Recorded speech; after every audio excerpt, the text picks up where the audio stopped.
ઓળા ગામમાં બે ટેન્કર ફસાયેલા છે. અમારે મારું હાજુ ડિલિવર થાય તો અમે કેવી રીતે નીકળી શકીએ? આ કઈ આગળ બનાવ બનેલો છે? ઓળા મેં હું છું સાસુ ડેરી આગળ. તો આ હું છું છીએ અને કેમ તમે અહીં આગળ આજે આ રસ્તાના ડકે તમે ઊભા થયો કે એવું કંઈક પ્રશ્ન છે તમારો? હા, અમારે જવું છે પણ કેવી રીતે જ નીકળીએ અમે? તો તમારે રહેવાનું નગરીમાં ઓરા ગામમાં? નવી નગરી મેં ઓળા. મારું નામ રાજ શહેબાજ છે. હું ઓળા ગામમાં રહું છું.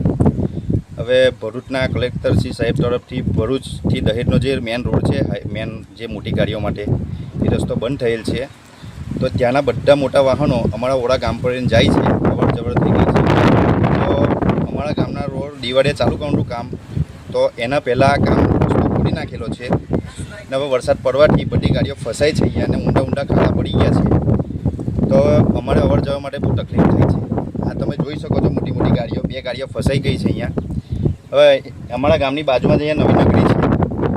કોઈ સ્કૂલે છોકરાઓ નાના જાય છે, કોઈ ડિલિવરીનો કંઈ કેસ હોય તે વાગડા જવા માટે જાય કઈ રીતે? રસ્તો આખો ચોકઅપ છે, ઊંડા ઊંડા ખાડા પડી ગયા છે. એક રિક્ષા બી પલટી મારતી રહી ગઈ છે. તો આનું કંઈ નિરાકરણ લાવો. આ કોઈ લોકો કંઈ કરતા નથી કામકાજ.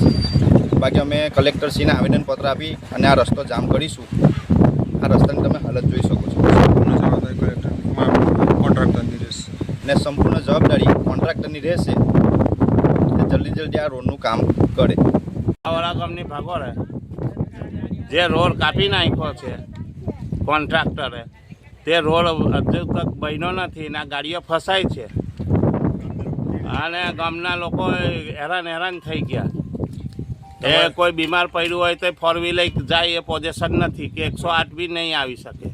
તમારી ગાડીને નુકસાન થયું છે? અમારી ગાડીને કોઈ નુકસાન નથી. તો ગાડી તમારી ફસાઈ ગઈ છે. હા. કોના કારણથી? કોન્ટ્રાક્ટરને લાપરવાહી ના? હા, એના લાપરવાહીથી જ ને. એને રોડ કાપી નાખ્યો જમીન બરાબર જમીન આવી ગઈ નીચે, પથ્થર બધા કાઢી નાખ્યા.